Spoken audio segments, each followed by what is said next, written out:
like my model railway, the government's high-speed rail project, I think, is bust. Can it be fixed? I very much doubt it.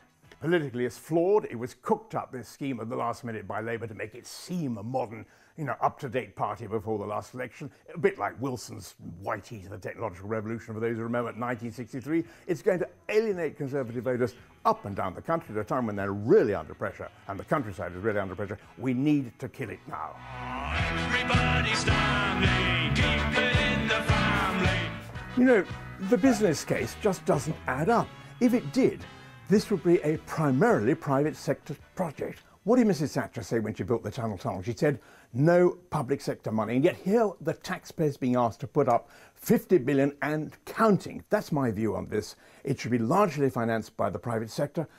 The private sector is running away. That's the acid test. I've been an environmentalist all my life. Don't let anybody say to you, this is an environmental project. It isn't. It's going to have a devastating impact on our ancient woodlands. It's going to impact on areas of outstanding beauty like the Chilterns. And by the way, even in the towns, the little bits of green which we have around Euston, around Camden, those are going to go.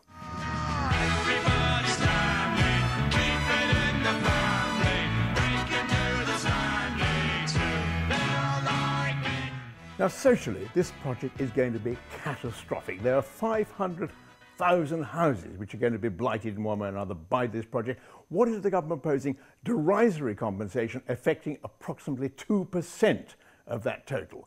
And what's more, this is a project which, in terms of noise and disruption and general shambles, is going to go on for decades. Nothing proposed for that at all.